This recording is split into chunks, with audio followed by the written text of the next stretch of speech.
So far you've looked at the formula for calculating speed, distance and time, and in today's lesson we're going to be using all three of these. So your learning intention for today is to choose the correct formula for calculating the speed, the distance and the time. And so here's a reminder of our formula. We've got distance equals speed times time, speed equals distance over time, and time equals distance over speed. Today we're going to be using all three of these formulae to answer questions, and in a minute I'm going to show you a nice easy way to remember which formula to use. But it's important to think about what's going on in these relations, in these formulae. So for instance, if we look at distance equals speed times time, if we get our car, well, if the speed goes faster, it's going to be covering more distance. So as speed increases, then distance increases. Or we could look at speed. So if our car is travelling from the start here to the end, if it's travelling the same distance, if it travels in a shorter amount of time, the speed will be faster, and if it takes longer, so if time increases, well look, the speed will be slower. So I want you to be thinking all the time about what's happening with this relation between speed, distance and time. Here's our first problem. A car travels for 500 miles at an average speed of 50 miles per hour. How long did this journey take? Now the question is asking how long did the journey take, so we know we're going to be using time. So here is our handy way to find out which formula to use. Up here in the top right we have our speed, distance, time triangle, and we can use this to find the correct formula. So what we do, we know our question is looking at time, so we take our finger and we cover up the T, and this leaves us with D over S. So we know that T we're looking for is D over S. Time is distance over speed, and just like before we fill in our blanks. So time is 500 miles divided by 50 miles per hour, and that gives us that time is 10 hours.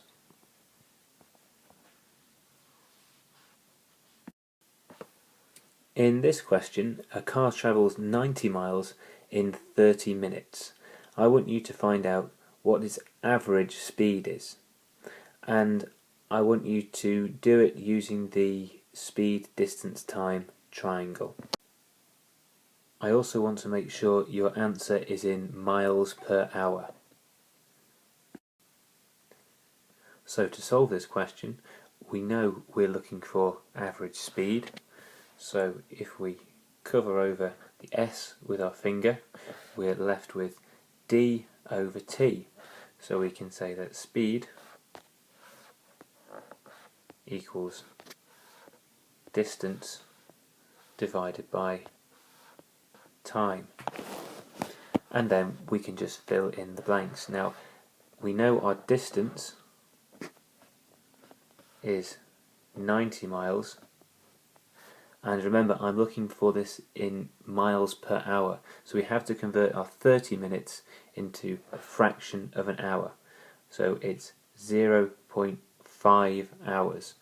So on our calculators we will do 90 divided by 0.5, which is the same as 90 divided by a half, which is 180 miles per hour, which is pretty speedy. In our third example, our car travels for 4 hours at 30 miles per hour, and I want you to find out how far it travelled. To solve this, we are looking at the distance travelled. So what we do, we take our finger and we cover up the D on our speed, distance, time triangle. Now we can see that if we're trying to find the distance, the speed and time are on the bottom of the triangle, so we will have speed times time, speed multiplied by time, because they are next to each other on the bottom of the triangle. So we can write distance equals speed times time. And again, we just fill in the blanks now. So we can say that distance equals 30 miles per hour times 4 hours, which gives us 120 miles. So for a quick recap, when we're answering a speed, distance, time question, I want you to think about what we're being asked to find.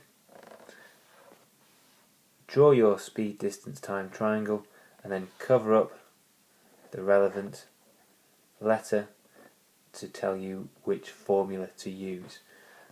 As well as using this though, I still want you to think about what it means and think about that relationship between the speeds, the distances and the times, so you're not just relying on the triangle to help you.